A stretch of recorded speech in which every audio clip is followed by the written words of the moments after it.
City Winery, also known as the Wild and Scenic Film Fest Media Lounge, over the weekend. I'm going to be broadcasting here until 6:30 this evening. It's great to be with you, by the way. Over the next hour and a half, I'll be connecting with, I call them the everyday extraordinary action heroes who've come to our town. Thousands of individuals, actually, many who are premiering films here this evening. It's great to be with you. We get support from Miners Foundry, presents singer-songwriter Martin Sexton with his blend of soul, country, rock, and blues on Wednesday, January 23rd. Information and tickets at minersfoundry.org.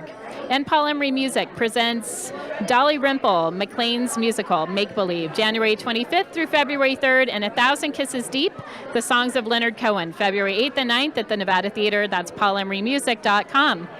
KVMR is a nationally acclaimed community radio station, and with me, our first guest I have here this weekend is Chad Brown. He is with the film Chandelar, which is a river, and the founder of Soul River. Welcome, Chad. It's good to have you here.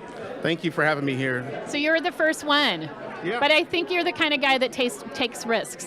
I can take risks. So Chad, you're a risk taker. I saw your film. Anyone who's willing to hang out with a bunch of teenagers is a risk taker, in my opinion. You got that right.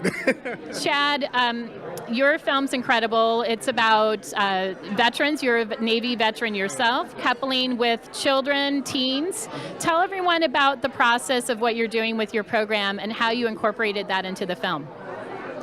Well, the process is basic starts. I'm working with at-risk youth from urban areas throughout the city that are disconnected from nature. And I will go after these youth and introduce them to nature in the company of veterans. And veterans will take a step up and basically act as mentors and guides. And our main goal of mission is to instill leadership, raise them up into environmental leaders where they can be able to advocate for our wild rivers and our special places in the outdoors that we all love. And so these places takes place in areas that are at threat throughout the United States. We look for areas that are basically environmentally with issues, wildlife, and we go in, we create curriculums with these spaces, and we teach the youth about these particular areas in the outdoors. And from that piece, we roll them into leadership, basically. How did you come up with this idea, Chad? Good question. Well, part of the idea, it came from basically me being, I was once an at-risk kid as myself. I was in gangs, and then that part of me that grew up, I went into the military, and I know what it is like to be a veteran out here serving other veterans, And so I went through my process, and when I got ready to get back into the society, I was able to connect these two together, veterans and youth, and then serving at-risk youth, which it kind of goes back home to me of where I came from. And so there's a need for a lot of adults to step in, especially veterans, to step in and act as a mentor and guide. It's in their DNA, and plus it gives us purpose, And so when I saw that, I just put those two words together and felt like this was a perfect relationship for a veteran to serve a youth and for a youth to serve a veteran to give back with that purpose to push forward in life. Right, and so you have both veterans applying for this program and then also youth that are applying for this program. Absolutely. And it's been going on for, 5 years? 5 years, yeah. I've been going on 5 years for right now. When is your film screening here at Wild and Scenic? I believe it's tomorrow. It starts at 1:30, and I think one at 2 o'clock. All right. 1:30, 2:30, something like that. But yes, tomorrow. So Chad, going wild, what would you say is the wildest thing you've done? I mean, this might be it, but one of the wildest things you've done to make a difference? I've done a lot of crazy stuff. I would say probably the wildest thing I've done is when I attempted and I was successful at it, and I took 35 inner city kids on a 180-mile expedition inside the Arctic Circle. And every parent thought that I was literally crazy, and and everybody else thought I was crazy, but we pulled through, and it was very successful. But it also scared me too, What's the biggest thing you took away from that experience? The biggest thing that I took away from that experience was it humbled me to understand and know how precious tomorrow's youth are, and how important it is for us to instill our energy, our leadership, and our experience into them to raise them up, because we need them to fight for what we are recreating in and what we love. Right. So talking about that precious life, Mary Oliver, who's a Pulitzer Prize winning poet, just passed away yesterday, and she has that brilliant quote, "What is it you plan to do with your wild and precious life?" I have a feeling I know what you're going to do, because we were just talking about like the gift you received of this amazing lodge and program in Northern California, but what comes up for you around that? You're saying it. I'm saying it. All right. Putting words into Chad Brown's mouth. Right. And so there's going to be all kinds of new opportunities coming forth for you now, Chad. Absolutely. I'm looking to break ground and actually take the deployments into a home base of a lodge. And this lodge is going to be a working lodge where youth from all inner cities will have the opportunity to come in, almost like a Knowles leadership, except it'll be much more directed towards inner city youth. And they'll be able to come in, learn soft skills, learn environmental leadership, and then that lodge will also act as the beacon and a pathway into internships and college. Fantastic. Thank you so much for everything you're doing, Chad, to make a difference. The film is called Chandalar. It's a river. Right. Hence, you're going to have to check it out. It screens tomorrow here at the Wild and Scenic Film Fest. Thanks so much, Chad. Thank you. Really appreciate it. Yeah, pleasure. I'm Elisa Parker, and we are broadcasting live here from the 17th Annual Wild and Scenic Film Festival. And it's going to be another incredible weekend, and we're super excited about that. Thanks so much, Chad. Thank you very much. All right, and I have Barbara who's been helping me here. And I think who we have coming up next, there's an incredible film called Hearts of Glass. And with us here, we have Jennifer coming up, and Deb and Johnny. We can get everyone in here. Hi, welcome to Wild and Scenic. Hey, thanks for having us. We're excited to be here. My pleasure. So Jennifer. Deb. I'm Johnny. Hi, Johnny. It's nice to meet you. Hey. Are we good? We're going to scoot. Are we good, Brendan? Brendan's covering us all? Right. It's good. Okay. So first of all, I loved your film. It takes place in Jackson, Wyoming. Give everyone just a snippet of what you're doing and how that's integrated around food in your community. So we covered the first 15 months of this very innovative hydroponic vertical farm, and if you know anything about Jackson, you know it is very hard to grow food year-round. Negative temperatures. Right. I was like, oh, Jackson looks amazing to live in. Yeah, amazing to live in, but not to grow in. Apparently, 4 months a year, you can grow outdoors, really. I mean, the soil is frozen. Spinach. Yeah. It's hard to grow a lot. There's a short growing season. So we're covering this very innovative vertical farm that also has this social mission of meaningful and competitively paid jobs for community members with disabilities. So it's this great opportunity, social venture that is dealing with two major issues, right? Environmental issues and social issues. How did you all connect with Johnny? Johnny, you're part of the team. Yes, I am. So what is your role right now at the company? Okay. I work at Microgreens every afternoon. On Mondays and Thursday mornings, I work on tomatoes. And he's doing that, he's showing us he's picking them because it's literally a vertical garden. Yeah, and I process lettuce every Wednesday morning, and I'm the tour guide every Wednesday afternoon. And some days I do the hospital market too. Yeah. That's awesome, Johnny. Thank you. Yeah, it's great. And when is the film screening, Hearts of Glass? The film is screening Saturday at 7 p.m. at Sale in Nevada City, and then on Sunday at 1:30 at the Gold Miners in Grass Valley. Deb, what has been the biggest takeaway for you in this process? Now, watching the film, especially during that first year, the trials and tribulations of getting this going, the vertical garden, the intricate aspects of what it takes even to grow food indoors. I want to know now where you're at with this and what you've taken away from this so that others like us in a colder climate can do something similar. Well, I'm more into the inclusion aspect and having people with disabilities having full-time jobs that are meaningful. And Deb is Johnny's mom, which Oh, maybe we right. said or didn't say, so that is good to fill That's that in. good Yeah, to yeah. know, Jennifer. Right, so sorry about that, and I'm going to speak for Vertical Harvest, although Okay. I'm the filmmaker and not the Vertical Greenhouse, that they've learned a tremendous amount during the first 15 months, and I think eventually other communities will be able to take that sort of hard-won knowledge and possibly replicate in other communities. In fact, there's one they're looking at now doing in Pennsylvania, so... That's fantastic. Yeah. Johnny, can you tell us how this experience with Vertical Harvest has changed your life? Actually, I don't really know, but What do you love most about it? let's see. One thing.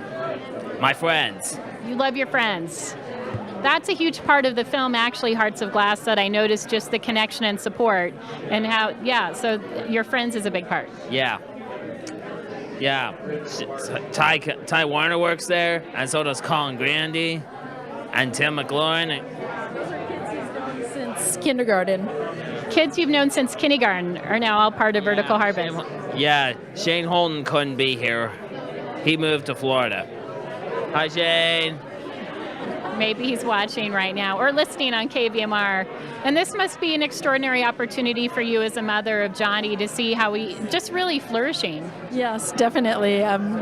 We just never knew what would happen as Johnny as an adult, and it's turning out great, I think.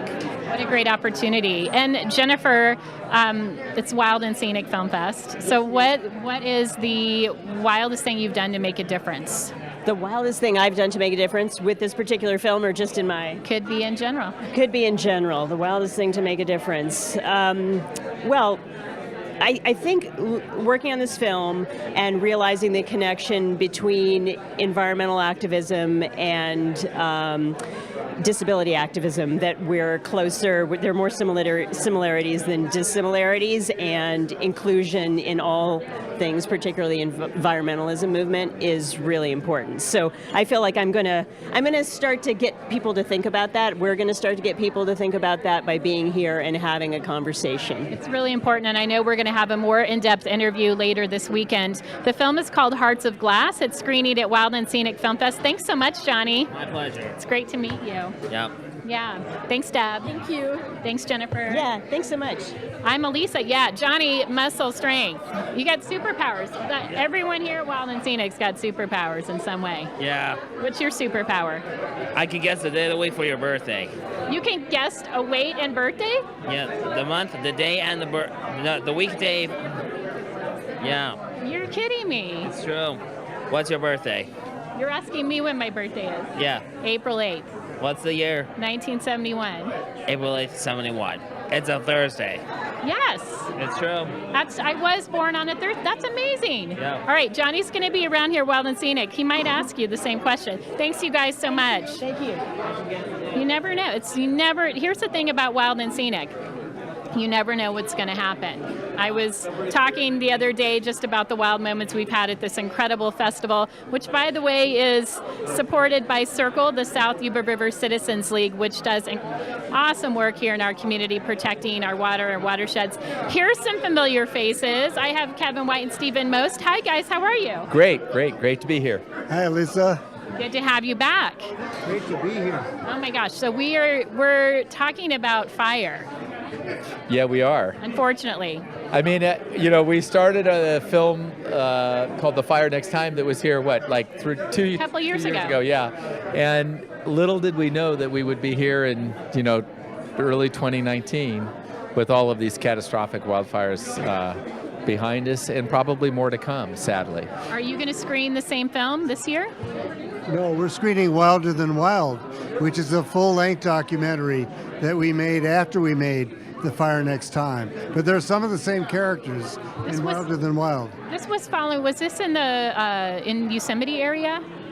Yeah, so we look at the rim fire. So we look at a couple of fires, including the rim fire, which was in Yosemite and the Stanislaus National Forest. And then we also look at the Butte fire and the Wine Country fires and other fires, frankly. I mean, it's more looking at what are the bigger issues behind why we have these catastrophic wildfires, and both in the forest and actually these days, in the wildland urban areas.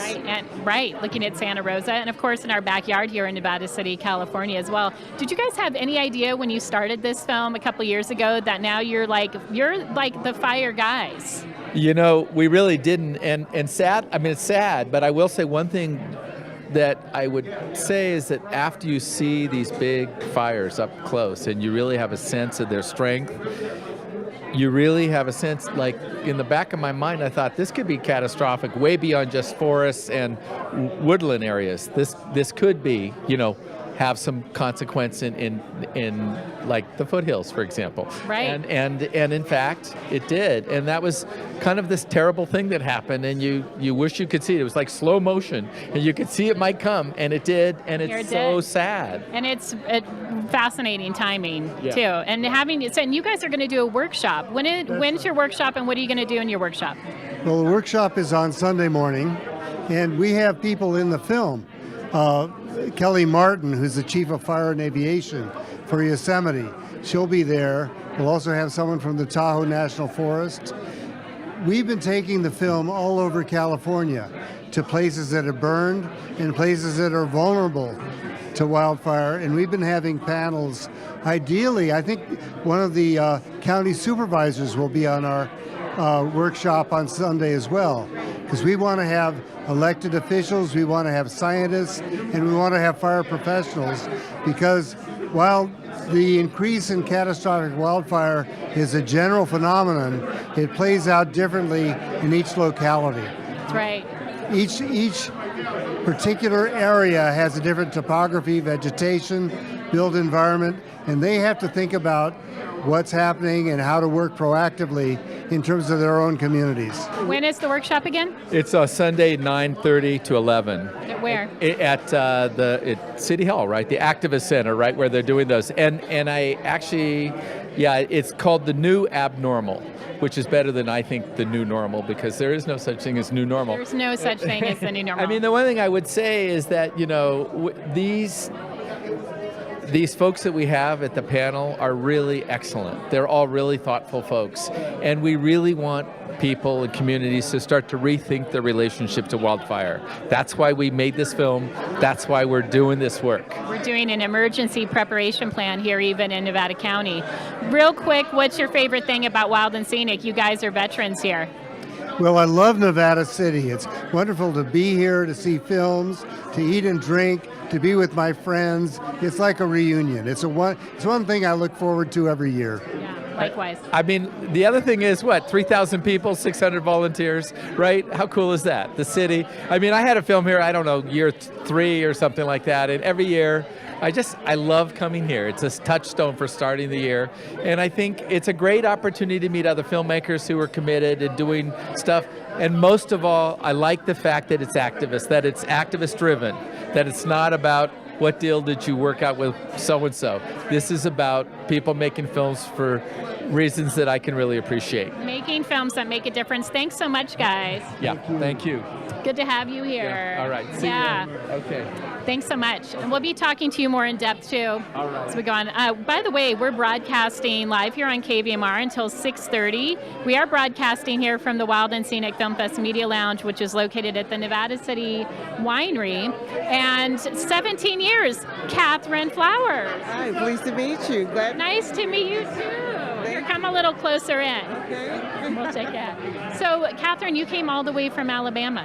Yes, I did. I came from Montgomery, Alabama. Welcome to Nevada City and the festival. Thank you. Beautiful city. Lots of history around here. There is a lot of history here. Yes. Yeah. As is where you're from as well. Yes, it is. That's one of the things I was doing when I was driving through and my friend was showing me different areas, is looking at all the historical relationships that exist between the South and this part of the country in terms of why people moved this way and settled. So, right. Yeah. Pioneering spirit continues, Catherine. Catherine Flowers, by the way, what is the organization you founded? I actually founded the Alabama Center for Rural Enterprise. And you're also a fellow. Yes, I'm a senior fellow at the Center for Earth Ethics at the Center at Union Theological Seminary. In addition to that, my paying job is I am Rural Development Manager for the Equal Justice Initiative. That's all. That's all. Catherine's wearing many hats. In addition to the hats that Catherine's going to wear here during Wild and Scenic, in addition to your film, The Accidental Environmentalist, you're also going to be speaking at our Women's March tomorrow. Yes, I will. Right. I'm looking forward to that. And you're also going to be part of our Women's March roundtable here at the Media Lounge at 1 o'clock. Yes, looking forward to that as well. And also connecting with other women that are doing similar work, because we have to lift each other up. So you're the accidental environmentalist. It started with the mosquito bite. Tell us about that. Well, I was bitten by mosquitoes. Well, first of all, going a little bit further than that, in our area, there are a lot of people in rural communities that have raw sewage on the ground. And at that particular time, I had been called by health department officials. They went to arrest a woman who was pregnant because she could not afford on-site septic. And in her backyard was a lot of mosquitoes. It was in the month of October, which, with climate change, we're having these longer growing seasons, and the mosquitoes were still there, and I was bitten. I broke out in a rash. They couldn't figure out what was wrong with me. And as a result, I came up with a theory that is it possible that with climate change and these conditions, could there possibly be illnesses that American doctors are not trained to look for? And that's how I ended up connecting with Dr. Peter Hotez, who is the Dean of the National School of Tropical Medicine at Baylor, and we did a study that was groundbreaking where we found evidence of hookworm and other tropical parasites here in the United States. Right, and of course, in dealing with that, a lot of doctors don't know about tropical bacteria. No, they don't, because we don't expect it to exist here in the U.S. We expect it, first of all, we don't expect to have these kind of impoverished conditions here. And second, with climate change, we're going to start seeing more and more things that we normally don't see in this part of the world. Right. My guest is Catherine Flowers. She's here at Wild and Scenic Film Fest, the accidental environmentalist. This has put you in a whole other trajectory in your life, Catherine. You've been speaking all around the country around this now. Yes, I have, because I think that we need to wake up to how we contribute to these kinds of conditions. We can't destroy everything that Mother Earth has given us to live and expect 7 generations to come to be able to survive. So I'm doing this primarily because of my grandson, because I want to make sure that he can have clean air to breathe and clean water to drink, all of which are necessary for beings to live here on Earth. Right. My last question is, Catherine, Mary Oliver, the poet, passed away yesterday, and she has that beautiful quote, "What is it you plan to do with your one wild and precious life?" What is the one thing you want to do with your wild and precious life? I want to make sure that 7 generations to come have a world in which they can live. Catherine Flowers here at Wild and Scenic. When is your film screening? Tonight at 7 and tomorrow night as well. Okay, and then you're going to be back in the Media Lounge, and we're going to be hanging out tomorrow for the Women's March, the Women's March Roundtable, all kinds of good stuff. Looking forward to that. It's great to have you here, Catherine. Thank you so much. Yeah, welcome. Welcome to Nevada City. It's good to have you here. We're broadcasting live here. We'll be broadcasting until 6:30. I'm Elisa Parker. I oversee and host the Wild and Scenic Film Fest. I've been doing that for 9 years. And hey, Tomo, good to connect with you. Okay, professionals, we're going to bring you in a little closer, Tomo. Tomo Campos. So Beyond Boarding is your organization. Yeah, for sure. And you're also here with your film, The Radicals. We are. Is this your first time in Nevada City? Yeah, it's my first time here. And That's hard to imagine. How is that true? Well, we had films here before, but the first time actually being here in person. And it's just so cool to be here, There's such a collection of different, a film festival that's born out of the fight for the Yuba River, I think is really special. And then not only that, but to have all these issues come here from all over the world, and just to be all here as storytellers and filmmakers, it's just really powerful. And, seeing that, although we have our separate fights in different places, they're very interconnected. You swap out the company name and it's the same fight, and so it's powerful to just be around people that are on the front lines here. We should mention too that Tomo is a cliff athlete, and tell us a little bit more about the Radicals, how you brought in all your people, your connections, all these extraordinary athletes to do something and make a difference. Pretty much I want to say worldwide. I don't know about worldwide. I'm going worldwide. Tomo, why not? Yeah, we're We're trying. big. I know you're based in BC, but we're expanding it. Yeah, for sure. Yeah, it's an interesting concept for a film. You know, it's such a mixture of genres, action sports, kind of frontline indigenous activism, but you know, a mix is really important because it gets these important stories into a different, it's about preaching outside of the choir. And the film's really interesting because it follows these 4 surfer snowboarders that have these really unique relationships with 4 communities that are on the front lines of having a really different relationship to the land, whether that's healing the land, standing up for it, connecting with it. And, you know, in so many ways, the film is a challenge to the outdoor sports industry, you know, the industry that I grew up in, you know. It's amazing. I love the mountains. They're so special and dear in my heart. But at the same time, you know, we take our fun, our enjoyment, our hobbies, and what's our relationship to that place? Like, if it's just a one-way street of taking, then it's extractive. And so this film challenges that and showcases different ways we can connect with the landscapes and the people in the places we go and play. In watching your film, The Radicals, one thing that I took away from that, I mean, we all talk about wild salmon, eating sustainable fish. That's, you know, and one of the features is around the fish farms. It is horrific, Tomo, like seeing how these fish, not just living, but the diseases and how it's affecting them. Oh yeah, like farm salmon is absolutely decimating the wild salmon in communities up north. And you know, a big part of me coming down here to this festival specifically is that, you know, California is driving that industry up home. Up to 70% of BC farm salmon is sold to California, and So it's our fault. not saying it's your fault, but I'm saying need to be aware. we need to be aware, we need to connect, we need to create allies here and be working together on this because our struggles are interconnected. And I think it's so important. Like, you know, Washington kicked out fish farms, Alaska kicked out fish farms, and they're just left in this tiny little pocket in southern BC, and it's up to all of us to clean this coast and take care of that. And the reason too, it's a big deal because these fish with the diseases, it can spread actually to the wild salmon. Can literally destroy all of the salmon. Yeah, for sure. I mean, it's basically like an industrial farm in, like, I mean, the equivalent, because they put these open net fish farms right on the corridors of where our wild salmon run. So the equivalent would be like, you know, we don't put a chicken farm factory in a bird sanctuary, but that's exactly what we're doing with these fish farms. And that's why it's so important to move them out of the water, take them out of and put them on land. Tom is also a professional snowboarder. Okay, we're at Wild and Scenic. What's one of the wildest things that's happened to you, or one of the wildest things you've done to make a difference? And I know there's a lot of them, Tom. Yeah, I mean, I don't know about professional snowboarding, but I love snowboarding, and I've been doing it since I was a tiny professional. kid. All right, I'm going to call you professional. You're a cliff athlete. That's something. Okay, take credit for it. I love to be in the mountains, for sure. What's the one wild thing? What's that? What one of the wildest things you've done to make a difference? Oh, holy moly. I don't know, that's a really tricky question. I think the Radicals showcases 4 communities that are really, like, for me, they're my biggest inspiration, and working with them, getting to be able to work with their stories and tell that. I mean, I think those are communities on the front lines of making the biggest change, and for me, that's, you know, that's the wildest thing, and it's the most important thing, and it's radical, and it's just so inspiring to get to work with those communities. Thanks, Tomo. When is the Radicals screening? Tonight at 8 o'clock. Tonight at 8 o'clock. You can connect with Tomo over the whole weekend, and he's going to be back at our media lounge. Yeah. I think tomorrow. I think that's the plan. All right, thanks, Tomo. Okay, Good great to meet see you. Yeah, we could do hugs, or we could do hugs. All right. I'm all about the hugs. All right, we're here broadcasting. By the way, the Wild and Scenic Film Fest is located at the Nevada City Winery. Hi, Anna. How are you? Nice to meet you. Good. So we're going to talk about butterflies now. Yes, we are going to talk about monarchs. The monarchs. Uh-huh.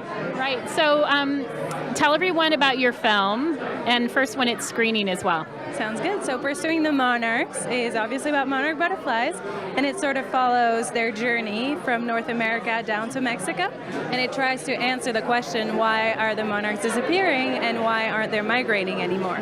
How many have disappeared just in the last couple of years, the percentage? So actually the Invertebrate Conservation Society just came out with numbers yesterday, so it's fresh, and it says that in 1980s, you used to, there's been a 99% loss. 99%? Yes, 99% loss since 1980s. So not that long ago, realistically. I mean, part of the film too is tracking where the monarchs are going in order to find out why they are disappearing. So what were some of your discoveries in that? So we traveled down to Mexico, spent a lot of time in Mexico, and figured out that illegal logging was at the root of the problem, along with industrial agriculture in North America. So, Corn. So it tackles those issues that are, in line with the other conservation problems around the world. So it's very relevant to just more than butterflies. Right. And the butterflies, the monarchs travel several thousand miles. And what's fascinating... 2,000 miles. 2,000 miles. What's also fascinating about this in the film is that, we talk about our lineage and what we remember. The monarchs, for several generations, it's not to 3 generations on that they return back. So it's fascinating how they know how to return. I know, and scientists still don't know why. The question hasn't been answered. There's just so much that we don't know and think is sort of given. But yeah, it is fascinating. Sometimes there's even monarchs that come back to the exact same trees that their great-great-grandparents were on. How do you explain that? The same tree. It's crazy. Yeah. So we've been talking about, it's Wild and Scenic. We're celebrating our 17th anniversary here. What's one of the wildest things you've done to make a difference? The wildest movie's pretty wild. Yeah. I moved to Panama. Oh, you did? Yeah, and I work for Biodiversity Research Center there. So that's amazing. Was part of that because of doing this film? It's everything kind of falls through. So I guess, yes, if I hadn't made that film, I wouldn't be there. But yeah, I worked in conservation in Cambodia too. Yeah, starting strong. That's fascinating. Is this your first time at Wild and Scenic? Yes, it is my first time. First movie, first time. First movie as well. Yeah, it is my first movie. Yeah. What's one thing you want to say that translate the monarch and how that relates to our own lives? I think the monarch butterflies are sort of a symbol. It's a symbol of America in general. It's a species that's really anchored in the American heritage, and it's disappearing. And that's true of just so many pollinators, so many species in general, that we need to pay attention, and we need to start making great changes. Everyone does. Right, and we're all connected. We're all connected. The film is called Pursuing the Monarchs. Thanks so much, Anna. Yes, thank you. It's showing Saturday at 1 p.m. and Sunday at 1 p.m. as well. So great, and we'll have you back in the media lounge as well. Yes, thank you so much. It was nice to meet you. All right, that's about the monarchs. It is a fascinating film and interesting to see just how far they travel. It's John Bowermaster, veteran of Wild and Scenic Film Fest. Hi, John. That's the kind of intro I get. That's a great intro. I'm happy. I'm thrilled. Green carpet excitement, John. I'm happy to be recognized. Yeah. And nice to see you. I think it's been a few years. Has it? Were you here last year? I was not. You weren't? No. I honestly, it's been, I think, 4 years. You're kidding me. Have you been in Thailand and all kinds of amazing places? Well, we're showing a film tonight called Ghost Fleet, which is all shot in Indonesia. But I've been a lot in Antarctica, and I've been a lot at home in the Hudson Valley of New York. Right, yeah. Right. And we've talked a little bit about that as well. Both with fracking. Yep. You got a lot of ticks going on over there too. Yeah, well, we show a lot of ticks. Ticks. No, we showed Dear Governor Cuomo, the film here. That's right. Which was all about fracking in New York State. We kind of patted ourselves on the back for helping to ban fracking, but it's amazing, John. Banning fracking in New York. When are we going to do it here in California? That's a good question. In the interim, we made a film called Dear Governor Brown, and we showed it here a few years ago, trying to hold the governor's feet to the fire because he never really outed the fact that there are 300 new wells drilled in California every month. He had an excuse, but... What do you want to tell our new Governor Newsom about that now? Ban fracking now. It's really straightforward. I was asking David Braun if he was going to be here this weekend. He often comes up because he's one of the leaders of the anti-fracking movement as well. He's going to miss it this year. So I'm glad we have you here. Yeah. Well, we're showing that, the film from Indonesia about the slave business in the fishing industry. I had no idea that was going on. Well, that's, when I make these films, that's exactly the response I want. I had no idea. Because that's the mission, is to educate. But then the other film is called Seeds of Hope, which is very sweet, and it's about an effort to kind of reclaim and regrow Native American seeds on a big kind of teaching farm in the Hudson Valley, just a few minutes from my house. But the heroine of the piece is actually a native here, Rowan White. Yeah, that's right. She's phenomenal. Yeah, but she lives here, and unfortunately this weekend, she's in New York. Oh my gosh, Rowan, come on. Yeah, but it's a very positive film. I mean, she literally had some red corn that had been reduced to 2 ears.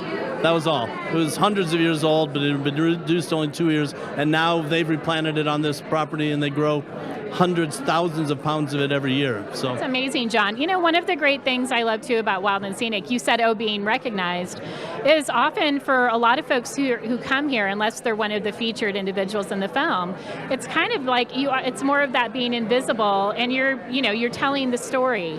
So that is one of the extraordinary things to be at this festival, is to be seen for the extraordinary work you're doing. You've done all kinds of work with Disney Earth, for example. Yeah, and we did a big film, a big Antarctica 3D movie. I can't remember if we showed that here or not. I don't know, but you should. Well, or Disney should. Yeah, but we go back, my experience goes back to 10, 15 years ago when we were showing lots of kayak movies.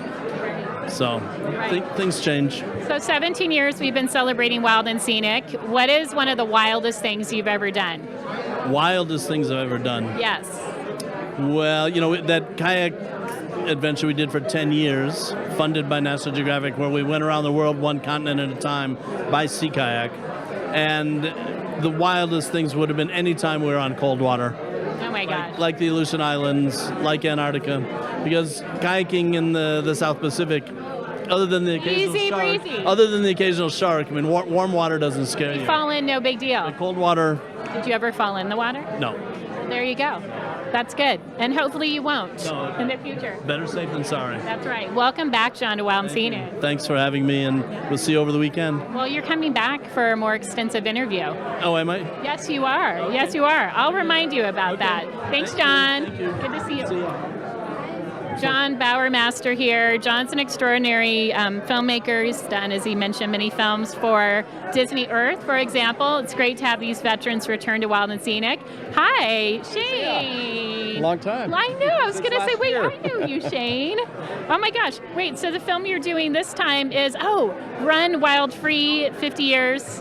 The Wild and Scenic Rivers Act, so. All around. And also looking at all the dams.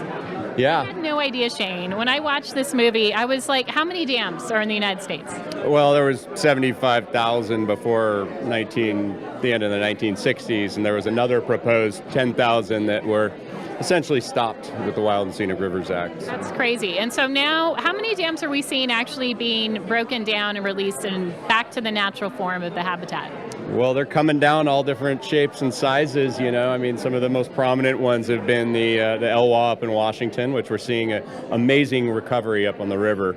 Salmon are coming back, and the whole ecosystem's just getting back to the way it was 100 years ago. It's really important. Shane Anderson, what inspired you to create this film in the first place? Well, it was the 50th anniversary last year, and I really resonated with the whole grassroots backstory of the Wild and Scenic Rivers Act. It started with the vision of two brothers. And right, what are their names again? The Craighead brothers out of Montana. Craighead brothers. And essentially, most of the really big river protections in America came with the vision of just one or two people that had the tenacity to follow through, take it to their legislators, and really implement a legacy and real change that I've enjoyed my whole life. So that's why. It's phenomenal, isn't it? I mean, what does that say then when you're talking to people about this film and the other films you've done about the power of every single one of us? We can all make a difference, and we can all change something way bigger than us if we just have the guts and fortitude to just go get it done, and we can do it. When is your film screening? I'm screening tomorrow about 5 o'clock and Sunday around noon. So that's awesome, Shane. Okay, so I was mentioning Mary Oliver passed away recently, the Pulitzer Prize-winning poet. She has that amazing quote, "What is it that you plan to do with your one wild and precious life?" What does that look like for you now? I'm going to keep making films and try to make a difference. I mean, that's why I got into this line of work. It's not even really a line of work, it's a line of passion. Let's hope it's a line of work, too. People need to fund movies. It is, and I'm going to be doing the film funding panel tomorrow, too. So I'll be getting into that if everybody wants to kind of know how we make these things happen. That's what everyone wants to know, is how do we follow our heart, and also so that we can still be sustainable and thrive in our lives. Absolutely. But there's so much opportunity with films to create lasting action through education and inspiration and activism that's what keeps me going, and it's going to keep me going the rest of my life. What's one as far as advice that you'd have for us? Here locally, we're looking at the development of the Centennial Dam. A lot of us here are against that. Of course, Circle's been doing a big fight against that. What kind of action do you think we might want to take in order to ensure this doesn't happen? Just keep the pressure on from a grassroots level. Try to just knock on as many doors and talk to people on the other side of the aisle that maybe aren't in your normal clique or group. That's been a huge thing with Wild and Scenic, is really reaching out and just talking to people about the issues and opening up a conversation and dialogue. A lot of this stuff is bipartisan, a lot of these solutions, and that's kind of the way forward in getting a lot of stuff done. Such a good point, Shane. And, it's great to have you here with us. It's always great to have you back here. Wild and Scenic Film Fest. The film is called Run Wild, Run Free, 50 Years of Wild and Scenic Rivers. I hope the Hetch Hetchy. Wouldn't it be amazing to see the Hetch Hetchy go back? It's normal. Yeah, I want to free them all. He is freeing all the rivers. Absolutely. Right, well, you just said that. You're starting it right now. Hey. Next film's going to be about you. I don't know. We'll see. I think so. All right, thanks, Shane. I'll see you around the festival. Bye. Broadcasting live here from the Wild and Scenic Film Festival. I'm Elisa Parker. We're going to be doing this, can you imagine, until 6:30 this evening. And it's great to connect with you here via KVMR. Hi, how are you? Good, how are you? Good. Let me have you introduce yourself. Okay, sure. My name is Lauren Schwartzman, and my film is Dust Rising. Oh, Dust Rising. Okay, so when I saw this film, it connected to me on a personal level, having friends that live in Bakersfield and talking about getting sick, actually, from what they call dust. Can you tell us a little bit more about that and how it prompted your film? Yeah, sure. The specific illness that I focus on in the film is called valley fever, which is a fungal infection that you can get from inhaling spores that travel with blowing dust, and it's a big problem in places like Bakersfield. And then also dust can exacerbate asthma and other health issues as well. And as climate change progresses, places like Bakersfield and all over the southwestern United States are becoming more dusty. So these health effects are expected to increase. Where did your interest stem from in creating this film in the first place?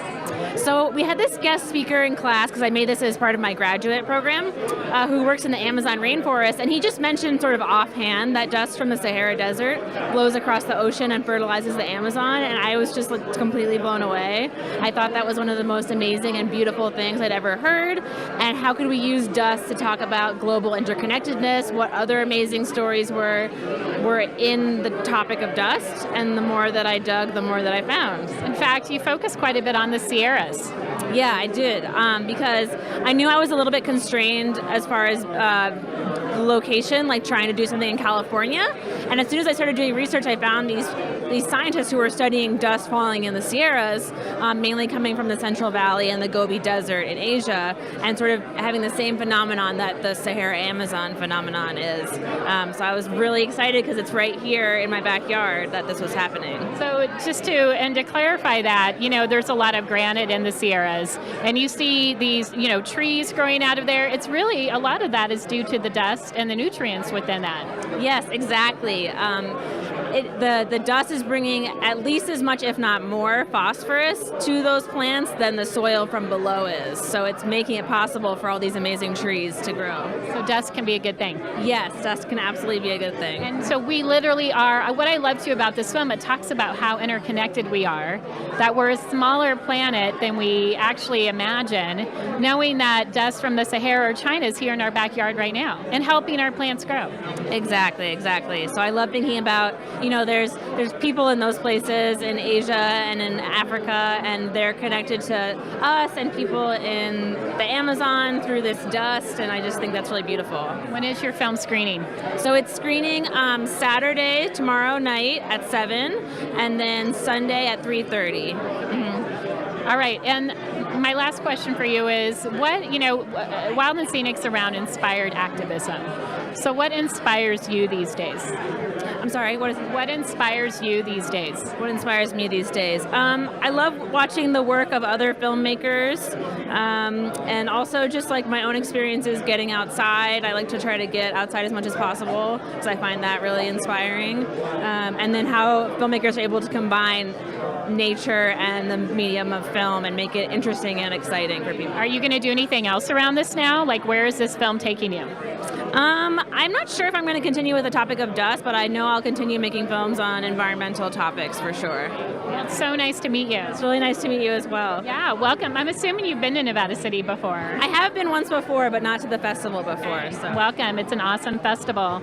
Yeah, thanks so much. We have thousands of everyday action heroes that come to Wild and Scenic, to Nevada City and Grass Valley, California, to participate, to connect. Oh, I know we have, it's a big world. Hi, Thorn, right? Yes. I'm Elisa. Hello. Nice to meet you. Nice to meet you too. Hi. Hi, David. Hi, David. Come on in closer right here. All right, Thorn.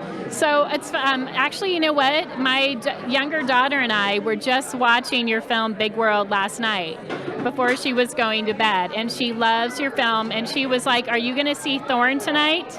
She was very excited to hopefully she'll connect with you here. Can you tell us a little bit about the film? It's kind of like a Father's Day film, kind of just paddleboarding. Where did you paddleboard? On a river in Nepal. That's all, just a river in Nepal. Maybe your dad can expand on that too. Yeah. We had during spring break of last year, we decided to go a little bit off the grid and went to took a paddleboard, an expedition-style paddleboard to a river in far west Nepal, and discovered an incredibly remote, beautiful area in far west Nepal and had a pretty amazing adventure. You had an amazing adventure. It was interesting too we all have like trials and tribulations when we're traveling. What was the hardest part of that trip? At the end when they're, I don't know actually. Maybe like, I don't remember much of it.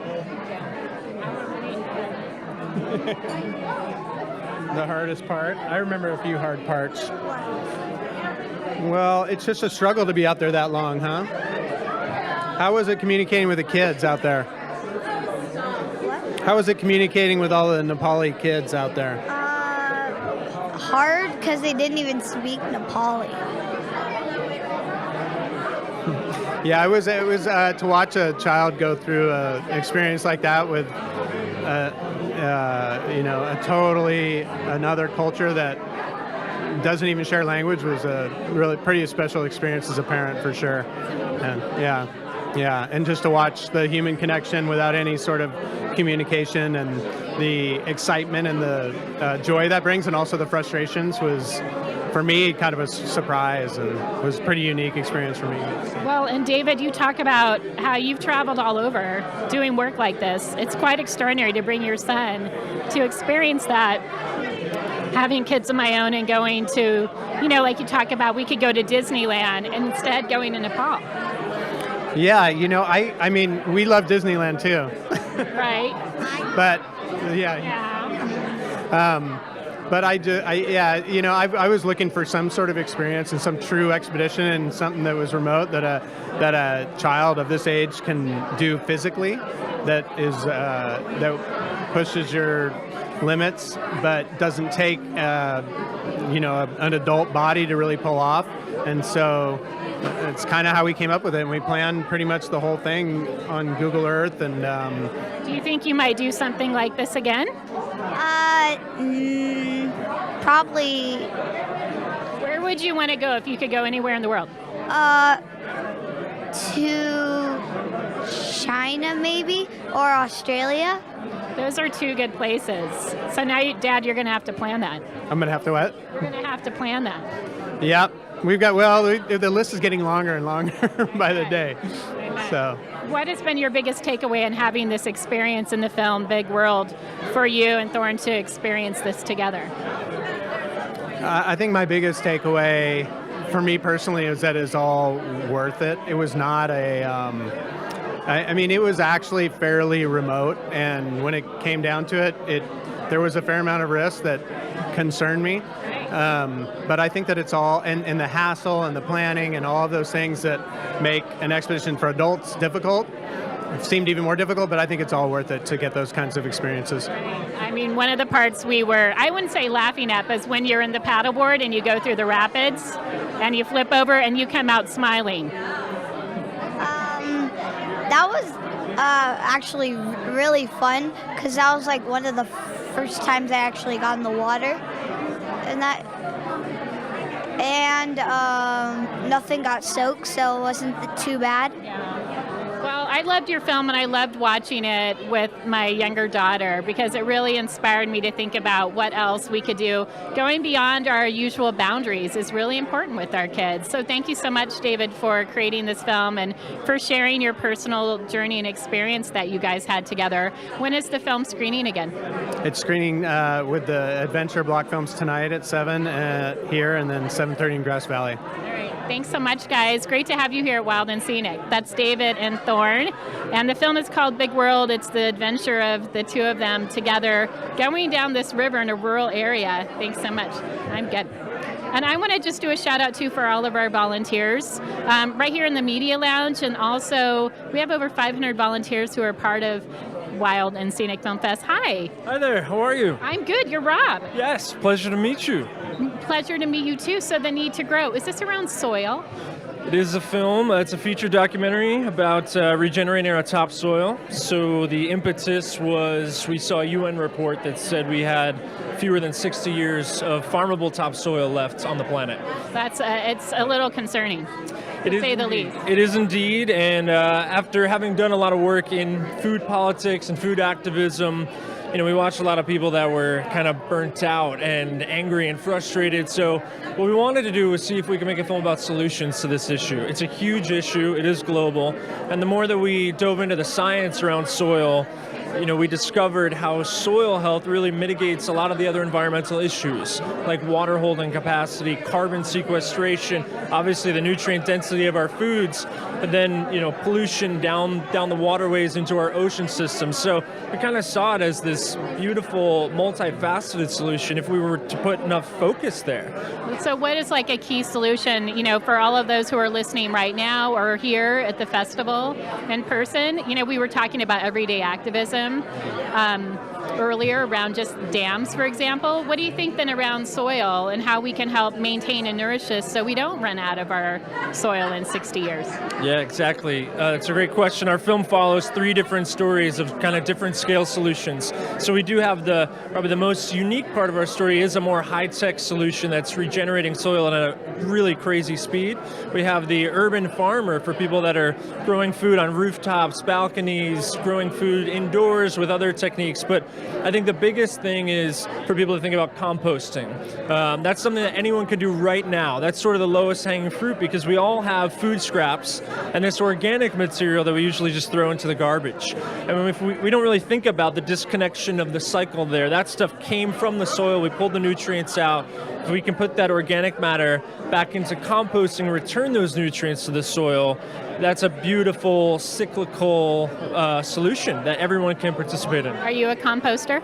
I am a composter. I grow a little bit of my own food at home. I wish I did more. I'm on the road a lot this past year with the film. Right. But a lot of my friends who had never grown food didn't really think about this issue. We're getting more and more people on board. You're inspiring them to get involved in this, Rob. That's a big deal. Rosario Dawson, is she part of the film as well, or doing it? Yeah, exactly. So Rosario is a great activist of a lot of issues. She actually is pretty educated on the soil topic before we even approached her about this. So when we were thinking about who would be a great narrator for the film, she's somebody who really walks the walk, right? And she came on as an executive producer. She really believes in the mission, and she's just an all-around amazing human being.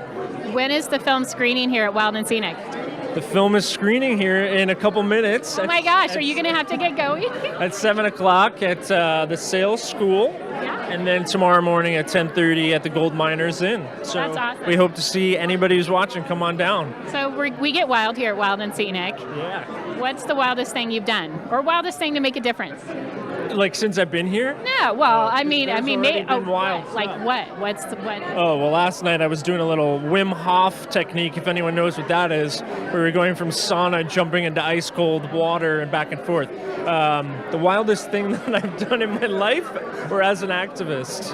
Activist. Probably make this movie when I had no idea what the end game was. You know, we thought it was going to be one kind of a film, and then you discover these amazing stories of real-life superheroes.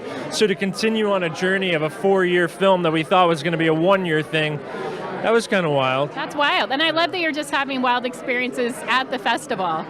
You might find Rob then hanging out in saunas. Where were you jumping in? Like the Yuba?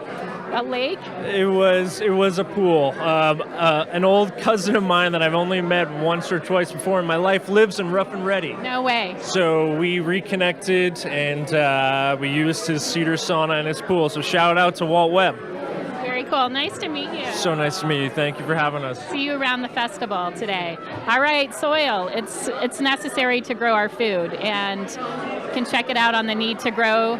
And hi, welcome. I'm Maura Marco. Hi, Maura and Bobby. I'm Bobby. Nice to meet you. I know because I was just watching your film with my kids yesterday. Fun. That's awesome. Right. Tell everyone the title of your film and what you do. That's a little bit out of the ordinary when you have little kids. We're talking like baby and a toddler. So our film is called The Arrowhead Traverse, and it's about our 3-week journey across the Arrowhead of Minnesota, where we're from. And we traveled by bike and by canoe and by foot, all with our 9-month-old and our 3-year-old along. So just the fact that we have young children, we don't want that to inhibit our opportunities for outdoor adventure, and we don't want that to inhibit their opportunities for outdoor adventure, because we see the benefits it has in them, and so we know that even though we have young kids, it's not like we're going to stop adventuring and stop doing things. And we want to encourage all parents of kids of all ages to get out there and explore with their families. How did this experience then shift the way that you look at parenthood and the outdoor world, Bobby? Yeah, for us, we went into it like we want to do this big, epic adventure trip. Oh my God! Sometimes just getting ice cream, you guys, is all it's not, or just sitting and looking at the fish in the water.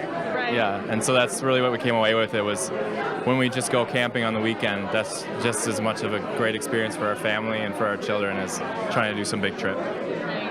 Yeah, for sure. And for us, we also learned that, for little kids, we see them blossom and grow and do better emotionally. They can handle school better.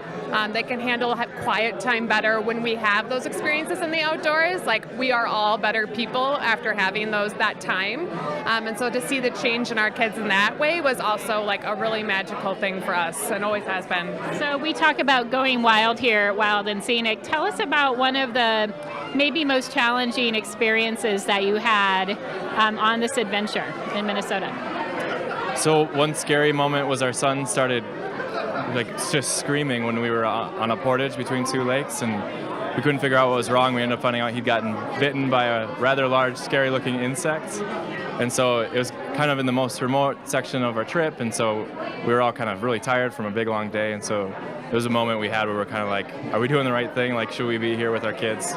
But after the stress of the moment, we realized, he's fine, we're all stronger for it, and yeah. And kids are going to get hurt no matter where they are. So I always like to tell the story that our son's 2 biggest injuries were falling out of a chair at home. He broke his collarbone, and he chipped his 2 front teeth and lost a tooth at church. It could be anywhere. It could be anywhere. Why not go out to the wild world? Exactly. Why limit their experiences and their ability to explore? How did this experience of canoeing and biking with a toddler and an infant, how many miles did you go, by the way? 170 miles. 170 miles. How did it enhance, or I guess enhance is the right word, impact your personal relationships with each other? Bobby and I have been adventuring together since we met. We met while working at a Boy Scout camp, actually, and so for us, outdoor adventure has just been such a central part of who we are, our relationship, and our lives, and we have found that our relationship is better and our parenting skills are better when we are out doing this, because you have to support each other, and you're each other's lifeline. You can't just go to grandma's house on a bad day when you're out in the woods, but instead you really learn to lean on each other and to respect each other in a whole new way, and you pick up slack when the other person is fading, and we've always found that balance, and it's the same thing with our kids. So that's beautiful. And there's a lot of tag teaming, so she would get tired, so I would have to step it up, and then going back and forth and playing off each other's strengths. Really important. When is the film screening again? It screens tomorrow during the kids block in the morning, and then tomorrow evening as well. I love it. Just teach you also about being present. It's a big part, especially when you have young kids. Well, really any time of our lives. Thank you so much. It was great to meet both of you. It's great to meet you. Thank you so much. We'll see you around. See you back here at the Media Lounge. We are broadcasting here from the Wild and Scenic Film Festival, and it is at the Media Lounge here, located at the Nevada City Winery. And we get support from, I'm going to ask Barbara real quick to flip that over. We want to thank some of our underwriters here. We'll be broadcasting here until 6:30 this evening. And it's the last night actually was the opening night of the festival. It was the 3D films, and it will continue the entire weekend. There's a Love Walk, by the way, on Monday, and Locals' Favorite Night is happening Monday. Tomorrow on Saturday is also the Women's March. So we'll be meeting at Robinson Plaza at 12 p.m. with some of the extraordinary women that are here at this festival, and then we'll be doing a Women's March roundtable discussion at 1 p.m. following the march right here in the Media Lounge. And we get support from the Sacramento Natural Foods Co-op, a regional resource for local organic foods, and providing tools for healthy lifestyles for 45 years. The Sacramento Natural Foods Co-op, R Street and 29th in Midtown Sacramento, online at sacfoodcoop.com.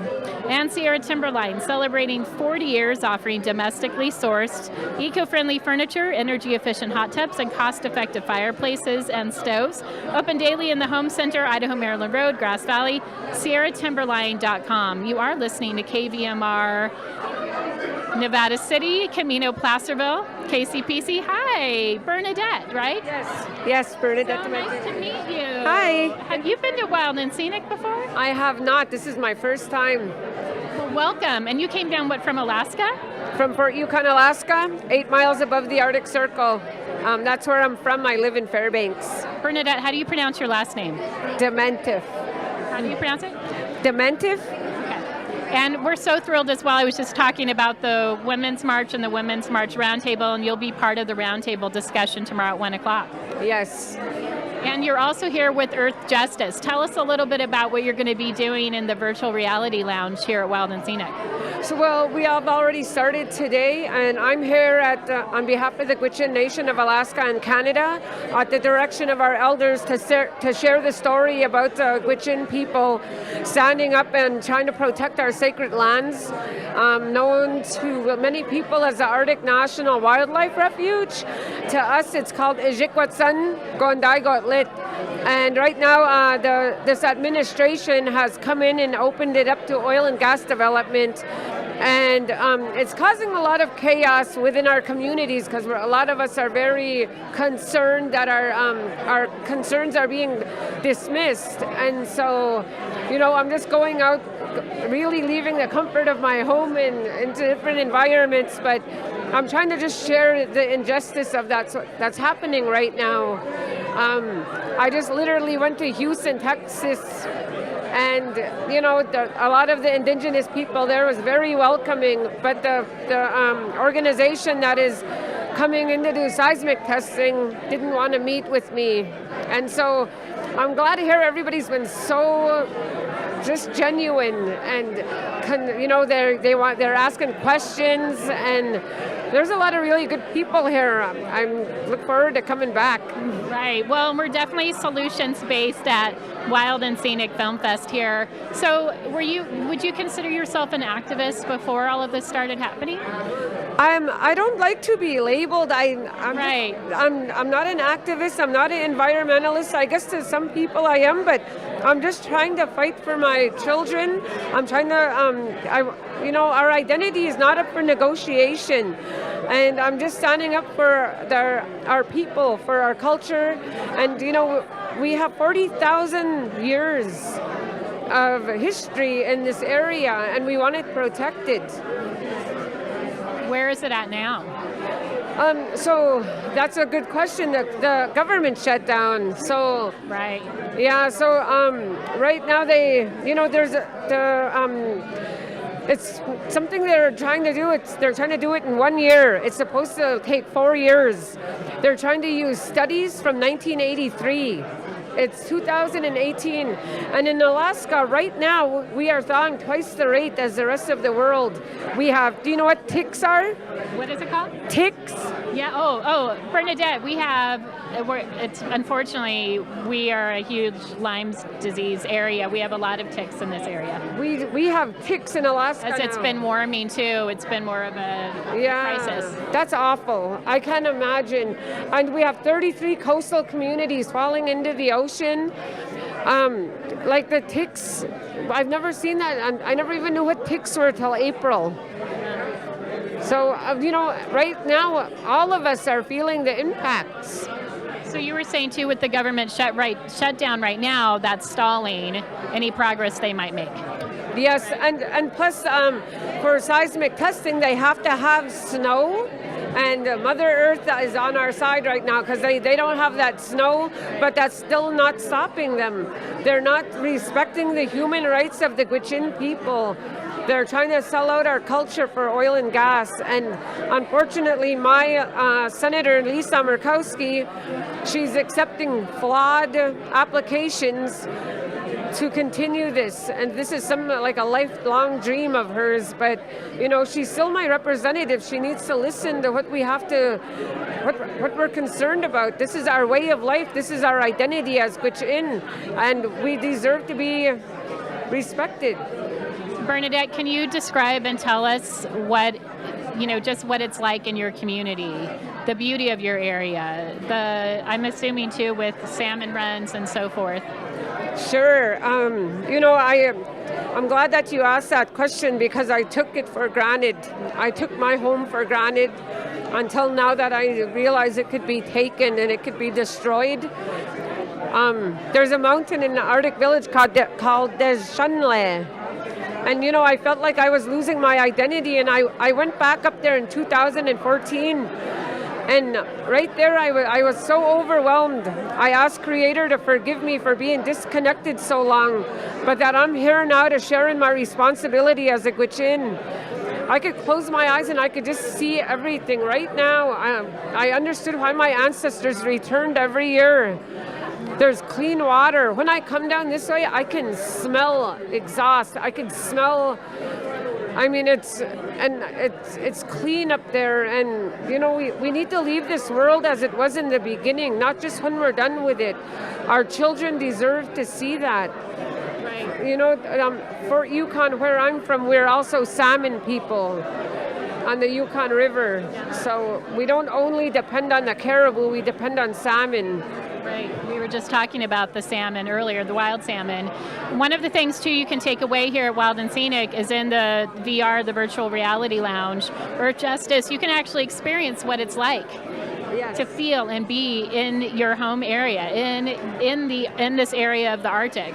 So I would encourage folks to go check that out. And Bernadette, you're going to be hanging out there. Yes, I'll be there. We've had a lot of people already come through. Come join us. I'm there to answer questions. We'll be there tomorrow morning at 10 a.m. again. And then we'll see Bernadette back here in the media lounge for the Women's Roundtable discussion. Thank you so much. Thank you for having me. Thank you for sharing our story. Yeah, it's important. Thank you, Bernadette. I'm Elisa Parker. We're broadcasting here from the Wild and Scenic Film Festival. Come on down. Right. Hi, I'm Elisa. Hi, I am Ayana Young. Nice to meet you. Hi, Ayana. Nice to meet you. I know I found out we have a mutual friend with Isis, Andrea. Gosh, well, I'm hopefully going to see her tonight. So. I heard that. I heard you're going to be hanging out with her. So, Ayanna, you come here for several reasons. First, you have your film. You're also going to be doing a podcast on Sunday. Is that what you're doing? Excuse me, yeah, we're doing the podcast Sunday. Tomorrow, when Old Growth ends, we'll be screening, and then again Sunday. And then I'll also be doing a talk from the Redwoods to the Copper River Delta on Saturday evening. Fantastic. Tell us about the inspiration behind first just even the work you're doing around your film.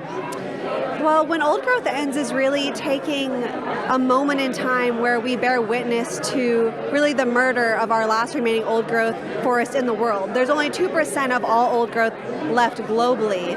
So to think that our taxpayer dollars are subsidizing the cutting of old growth on our public lands being leased out to private companies to make a profit for who? You know, so it's when we're thinking about salmon, and of course when we're here in the Wild and Scenic in Nevada City and the Yuba River, we think about how salmon have collapsed here. All over the South, California, Oregon, Washington, British Columbia, the Yukon, the salmon have collapsed. It is the southern cautionary tale. And when you get to Alaska, they are now collapsing there as well. And so this film, of course, it goes into old growth logging. But when you cut old growth, you're disturbing salmon habitat that feeds the salmon, that feeds the hide and clinket people, and the whole chain down the list, the grizzly bear, the eagle. So this film isn't about finding the solution. It's about asking a question of the Anthropocene, asking a question of this time that we are living through, and really trying to bear witness to the travesty that is, rather than just kind of being desensitized in this very modern capitalist world where instead of taking a moment to say, I see you, forest, I see you're being slaughtered, we're on to the next, on to the next, on to the next. So it's slowing down and really paying respect to our elders. Ayanna, what is it within you as you're now, you know, with your podcast, for example, and broadcasting other stories around people doing extraordinary things as we are connected to our planet? Where does that own sense of inspiration come from? Where does your own drive come from? And choosing that to be one of your key areas of passion and focus? That's a wonderful question, because as soon as you ask me where does this come from, where it comes from is the forest, and it comes from the waters, and specifically the temperate rainforest, because that's who I serve. And I take my serving and my dedication and my devotion extremely seriously, and I really know that that's the reason why I'm alive, is to serve these forests.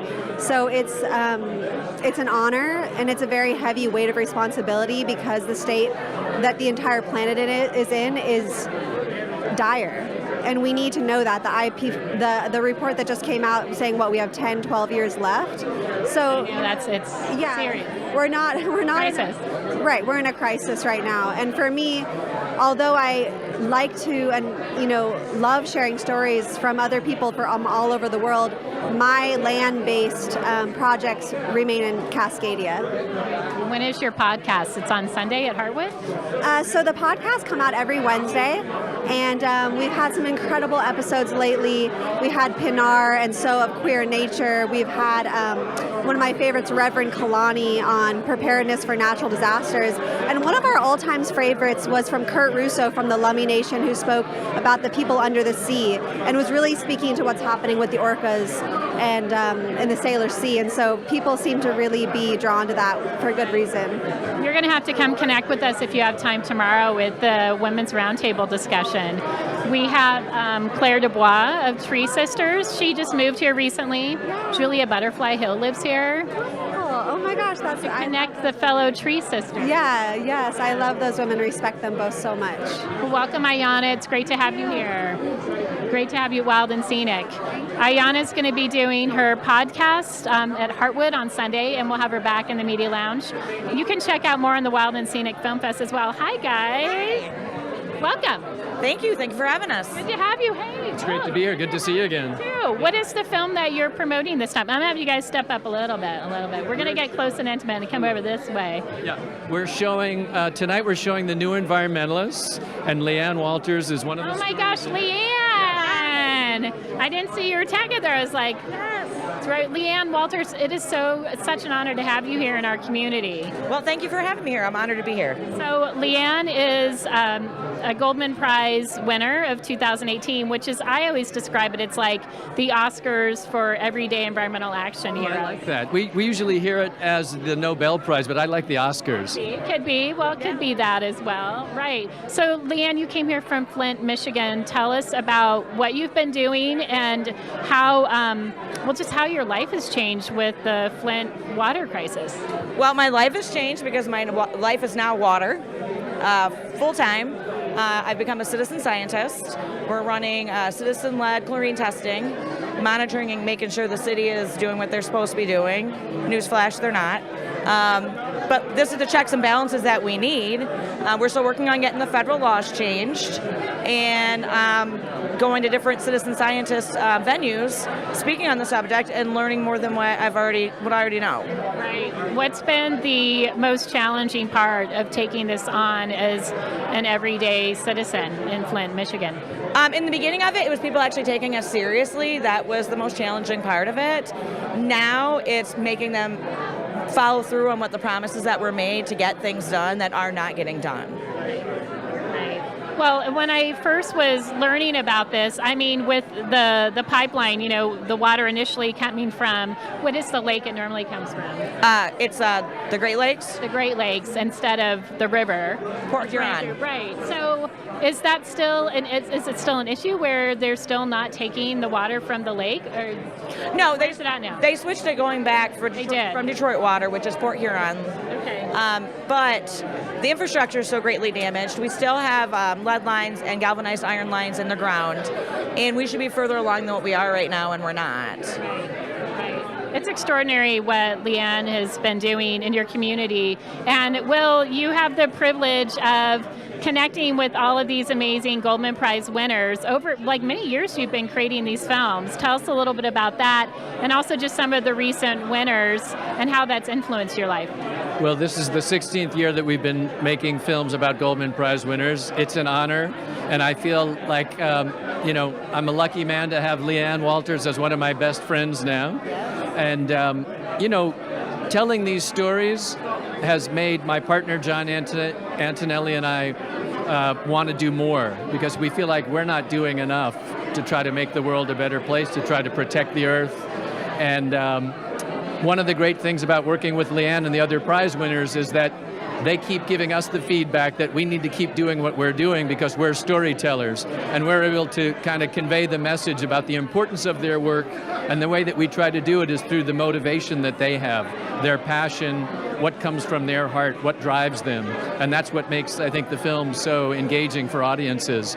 So the other prize winners this year who are featured in the New Environmentalists, there's a woman from Paris who fought against deep sea ocean trawling and got the EU to ban deep sea ocean trawling, which was a huge victory for her. There are two amazing women from South Africa, one black and one white, who fought successfully and stopped a nuclear power plant that was, the president of the country in conjunction with Vladimir Putin doing this whole thing illegally under the table, and it's an amazing victory on their part. There's a gentleman from the Philippines who fought successfully to ban lead-based paint, which is something that we banned here years ago, but as often happens, corporations are perpetuating these sorts of crimes using chemicals that they wouldn't be able to use in the first world, in the third world. And who am I leaving out? There's one. Well, and you're going to... Francia, an amazing woman from Colombia who fought against small-scale mining and just powerful. All these just like everyday individuals who take it in their hands and they're like, I need to do something. Well, they have to because your life depends on it often. Well, I know when you're going into these meetings and you're showing that there's all this stuff that's wrong, bottles of brown water and bags of hair and showing off rashes, and they're telling you nothing's wrong, how do you have all that physical evidence and nobody wants to hear you, nobody wants to listen? So you don't have a choice. And I'm telling you, with the way Will and his team do documentaries, if you want somebody to tell your story, they're amazing. That's the team right there. And you can watch these films that Will and his team have been working on creating over the last 16 years, but you'll see the Goldman Prize winners of 2018 here at Wild and Scenic Film Fest, the films, and how lucky we are to have Leanne Walters here, one of the prize winners from Flint, Michigan. My last question is, what are you going to do? What did you do with the prize, the money you received? It's a significant amount of money. It is. One of the things that we did is we paid for my autistic niece to have stem cell research done, and it was costly, but the changes in her, she's a completely different child now. It is absolutely amazing. With that, I was able to buy some of the things I needed to continue with citizen science work, and we have funded water for people in Flint because we're still living off of bottled water and it's no longer free. And helping out in the community. We're getting ready to launch a new program, a new project that we're working on that'll come out in March that will make having clean, affordable water easier for people at a very low cost for people to donate into to give every resident in Flint clean water. That's fantastic, Leanne. Something so that we take for granted, our drinking water here in the United States, assuming that it's clean, that it's healthy, that it won't make our family, our children sick. And so you've taken extraordinary measures. I so appreciate you, and thank you, Will, as well. Can I just interject one last thought, which is to have Leanne make a pitch for people to have their water tested, because even if you think you have clean drinking water, you may not. And so, Leanne, please, just a quick... Oh, absolutely. If people want to go to their local water department and ask for a lead and copper test, if they get the instruction sheet, they can actually send it to me. They can email it to me, and I can look at it and see if they're hiding and lying and minimizing lead like they were in the city of Flint. Okay. I can tell you that I've gotten guidance sheets from quite a few states, and I can only verify 10 states right now test in accordance to the law without cheating. Wow. Wow. Well, you can connect with Leanne over Wild and Scenic this weekend. Leanne, we're so honored that she's going to be one of our key speakers at the Women's March tomorrow at 12 p.m. We're meeting at Robinson Plaza, which is on Coyote Street in downtown Nevada City. It's an honor to have you here, Leanne. Thank you again, Will, for telling the stories of these extraordinary everyday action heroes like Thanks Leanne. for having us. Thank you for having us. My pleasure. My pleasure. It's one of the inspiring aspects of being here in the Media Lounge at Wild and Scenic is the gift of really connecting with all of these incredible people. You have an opportunity to connect with them as well over the weekend. And it's Teresa Baker's here. Hi, Teresa. Welcome back to Wild and Scenic. Thank you, I appreciate it. We're going to come up this way a little bit, Teresa. Teresa is also going to be joining us for the Women's March Roundtable discussion tomorrow at 1 p.m. here in the Media Lounge. Teresa, tell everyone what you're up to and about your organization. Well, I'm here representing the film Our National Parks Are for Everyone, So Why Are They So White? A film that was done by GRIS and featured Jose Gonzalez of Latino Outdoors. How have things changed for you since the film? And you've been on this path, Teresa, over the last couple of years now, and Teresa brings people in, by the way, and does these expeditions. It's really phenomenal. A lot is going on. Back in June, I introduced the Outdoor CEO Diversity Pledge, where I'm asking outdoor brands and retailers to commit to the work of diversity and inclusion in the outdoors. So we've had over 20 brands sign on, and right now that's my focus that I'm pushing forward. So that and trying to organize another women's summit. So there's a lot that's going on. That's a lot. Do you know when you're going to do the women's summit? Hopefully by August of 2019, we'll be able to pull it together. When is the film screening? Do you know? It's screening tomorrow right next door at Miners Foundry at 12:30. Are you doing any talks or workshops while you're here too? I am. I'm doing a women's workshop or panel discussion tomorrow, and I'm looking forward to it. We're excited to have you. That's going to be at 1 p.m. So what is one of the things you love most about being here at Wild and Scenic? I really just come for the city. You know, the films are a plus. It's an amazing area, and I'm always telling people about this area, Grass Valley in Nevada City. So it's amazing to come here and just to see all the amazing people that are here, filmmakers and people that are included in the films. It's an amazing place to get your activism on. Right. I've been asking a couple of folks this because, it's wild and scenic, so we get wild. What's one of the wildest things, Teresa, that's happened to you, especially around making a difference? Oh, just having people across the country reach out to me and asking me about the work I'm doing, asking me how they can partner with me on the work I'm doing, working on some film ideas. So just the people, because that's what it's about. That's where the change happens, is with people. So the more people that I can reach across the country, the better. You know what else I love about your work too, Teresa? I think some people just take things as they are, right? And they think, oh yeah, well, looking at national parks, like the film, why are they so white? And actually bringing up something that is, especially in the last couple years, I feel like there's been more dialogue that we're having around the importance of inclusivity, around diversity, and the wild world. I mean, we were all connected to this, and the work you are doing right now is extraordinary to ensure that everyone has an opportunity to be part of this. Right. Yeah, it's vital that we begin to engage communities of color in these outdoor spaces, because when the demographics shift in this country, people of color will be the dominant demographic. So if we don't care about these outdoor spaces now, what's going to happen in 15 to 20 years when we are that demographic that people are going to look to protect these wild spaces? So that's why it's important that we find ways to engage additional audiences. Well, welcome back to Wild and Scenic, Teresa. It's always good to have you here. Going to have to connect with Teresa while you're here this weekend, and also the work she's doing. Keep us up to date on when you're doing the next summit. Thank you. I appreciate it. All right. Teresa Baker here at Wild and Scenic Film Fest. We're going to be broadcasting live until 6:30 this evening. I'll also be hanging out in the media lounge all weekend, so you can come and hear and connect with these amazing individuals, filmmakers, and special guests. Including, we have the phenomenal rock climber Tommy Caldwell, who will be here tomorrow at 3 o'clock. Following the interview with Tommy, we'll have a book signing in the media lounge at 4 o'clock p.m. I got my whole people. Hi, Shelly.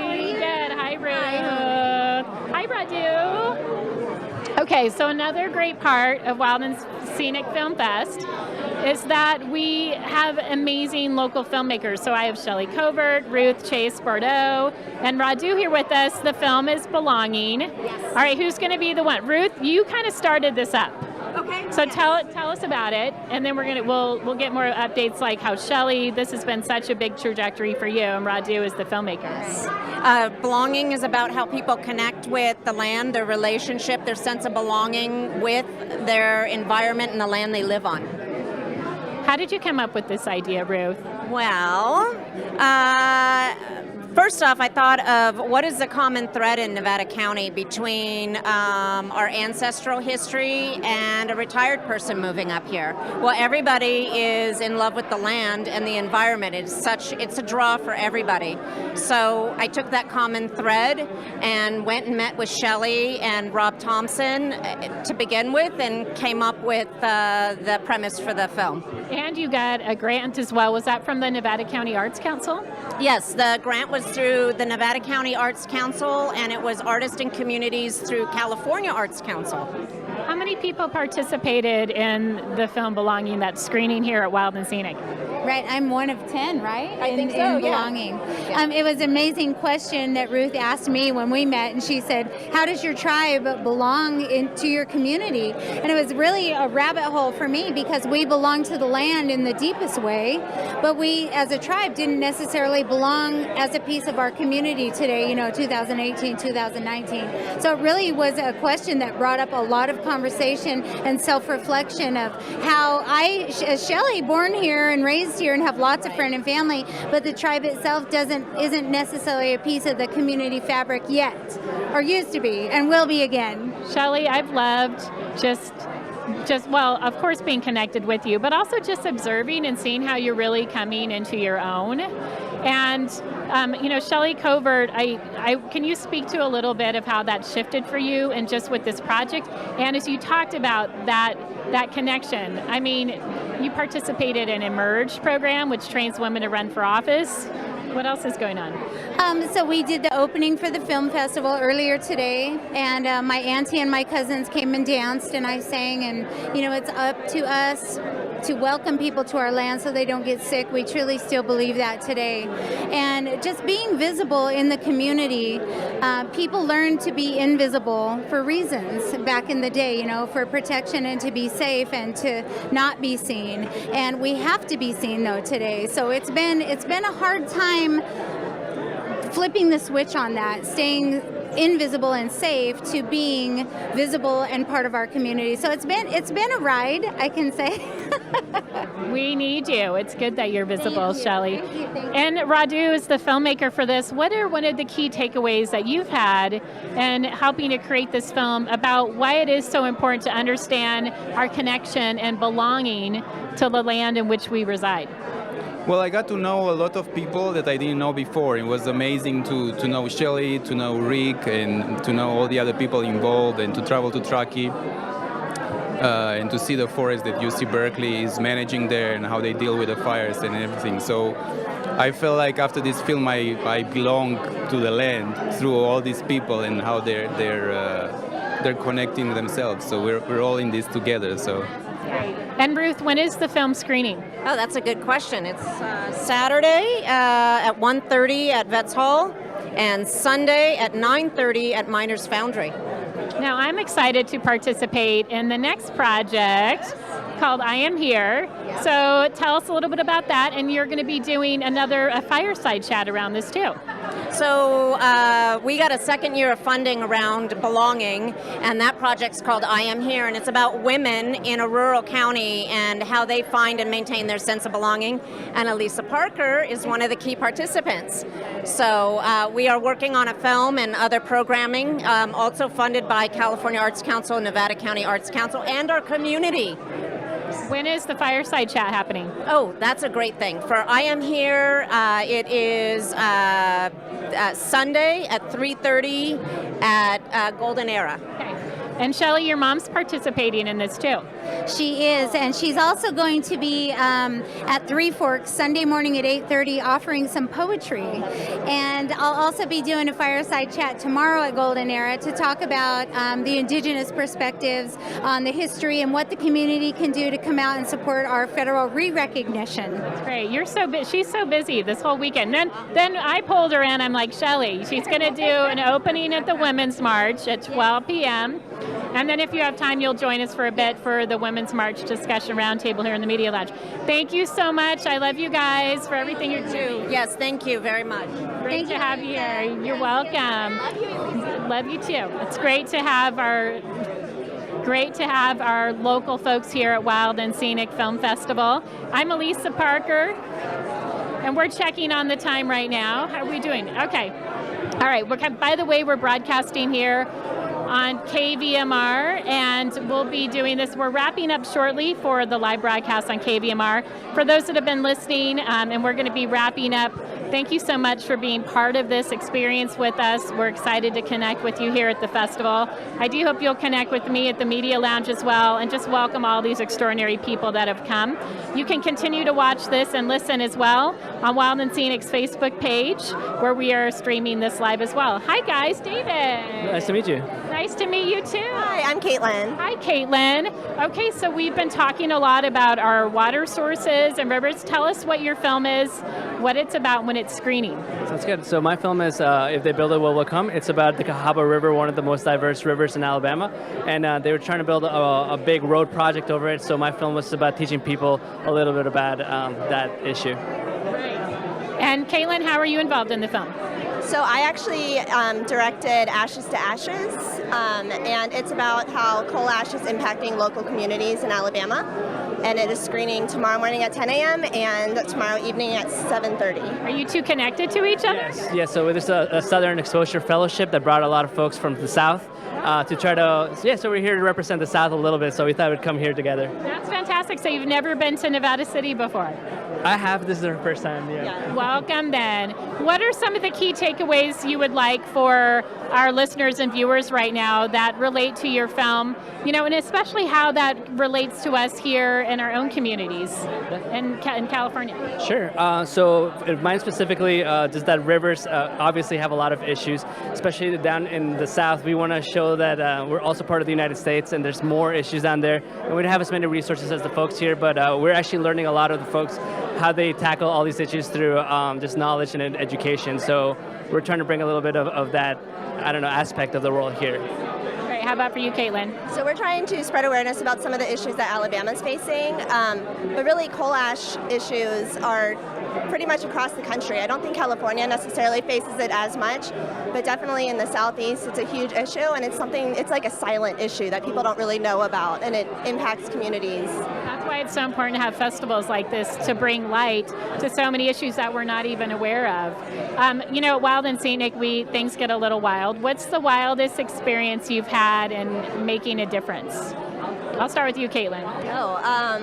I think there's this one scene in my film where this entire community has been impacted by cancer, and you can't prove that coal ash causes cancer, but definitely the byproducts of coal ash are very, very bad for people, and these people have been exposed to it for years.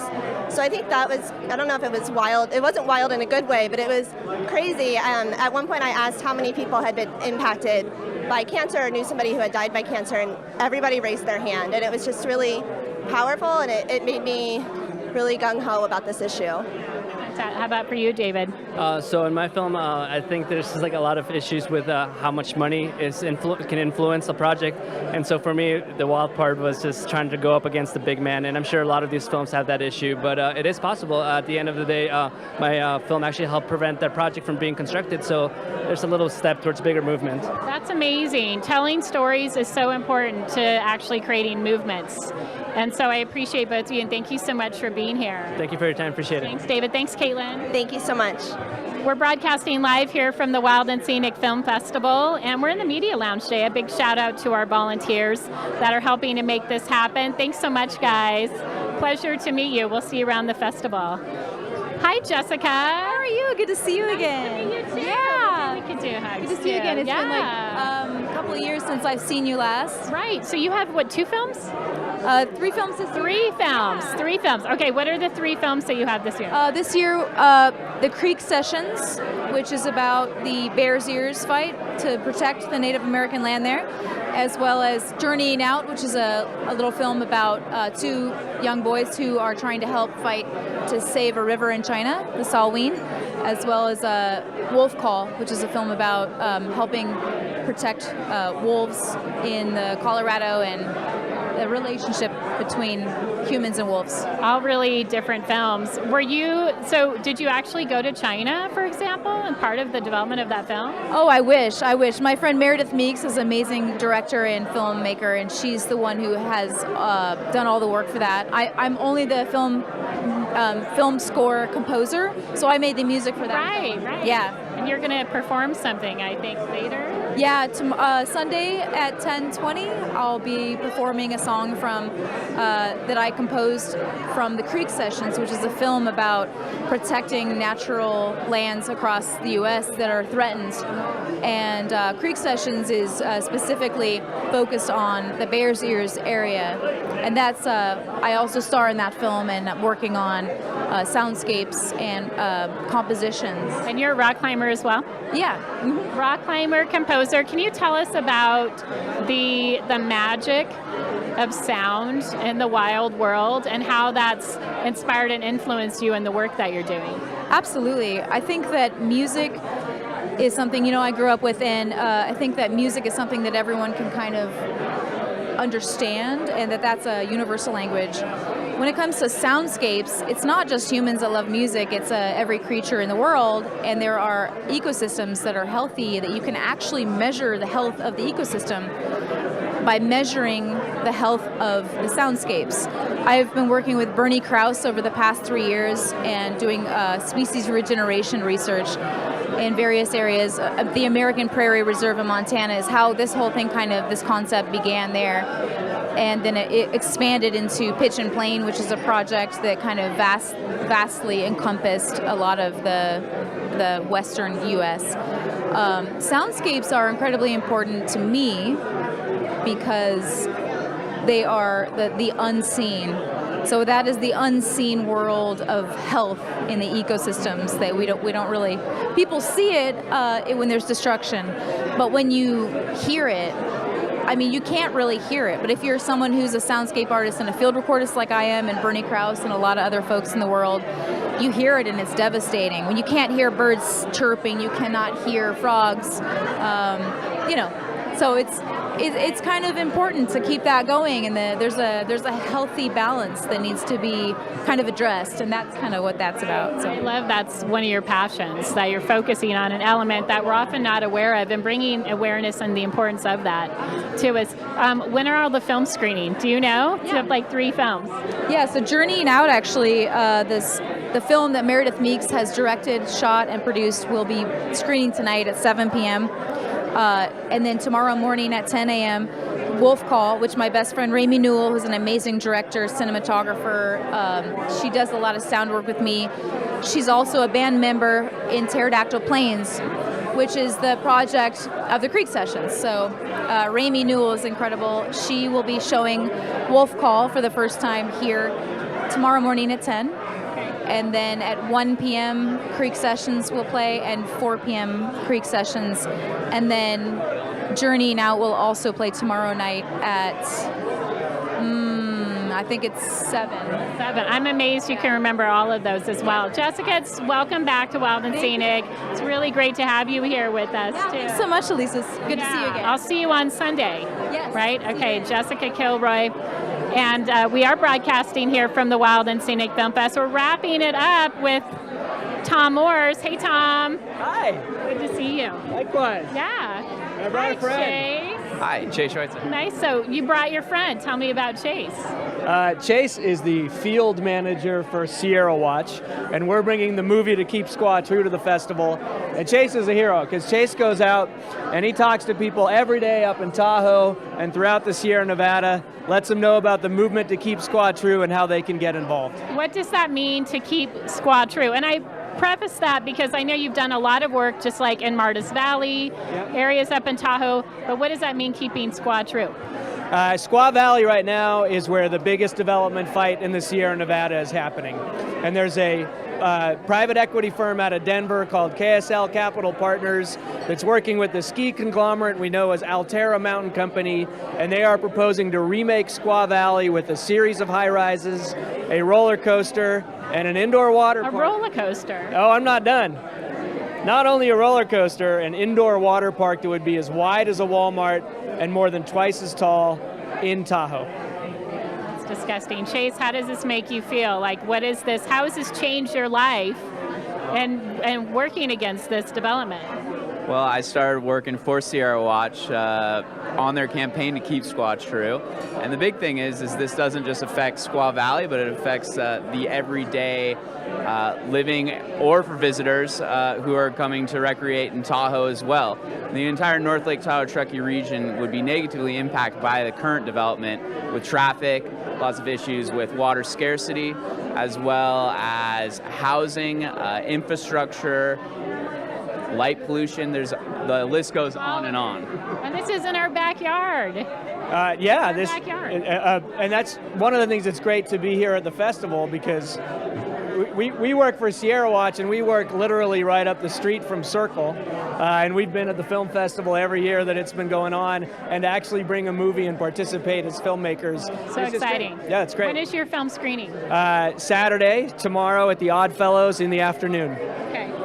And what do you love most? Last question is, what do you love most? Because you've been to all of them, Tom. What do you guys love most about Wild and Scenic? I just love all the new people and all the new faces that come into Nevada City, and the fashion and everything. It's a great time. Who's someone that you met so far? I want to meet Ayana Young. Oh, I was just talking to her. Yeah, I really want to meet Ayana Young. Yeah, exactly. Ayana Young. All right, I'm not going to hold you off too much from meeting Ayana. We're going to see that. That's going to happen. It's all good.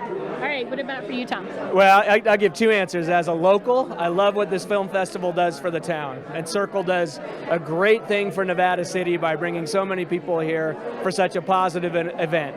And as somebody who's with a conservation group, I love the opportunity to reach out to hundreds and thousands of people so they can know how they can get involved to keep Squaw true. Hopefully they can come see the movie tomorrow, but even if they can't, they can go to sierrawatch.org and find out how to get involved. Okay. I appreciate you guys so much and everything you've already accomplished here in our backyard, up in the Tahoe area. Keep Squaw true. I can't think of a better way, really, to wrap up this broadcast with Wild and Scenic Film Fest tonight. Opening, well, I want to say opening night, but we had the 3D films last night, too. It feels like it. It feels like it. There's a party. There's energy happening here. Thanks so much, guys, for everything you're doing. I appreciate it, Tom. Oh, I'll give you a hug, too. We were in Mom's group together, Mom's so group. we can hug. Oh, my God. Our kids were in music together. Music together. Right. That was a long time ago. I know. It We seems haven't like changed. yesterday. We haven't changed Nothing. a bit, though. Look at us. Look at us. All right. Well, I'm Elisa Parker. We've been broadcasting live here from the Wild and Scenic Film Festival, 17 years. Thousands of extraordinary, everyday, amazing environmental action heroes come to our community to experience this magical, powerful festival. We hope you're a part of it. If you've been watching, if you've been listening, come and join us. There's nothing like it. It's the largest film fest of its kind in the United States, and it's right here in our community. We'll see you around the festival. I'm Elisa, and many thanks to our incredible volunteers for making this broadcast happen. We'll be around at the Media Lounge this whole weekend, so stop by and see us. Thanks so much. Thanks, guys.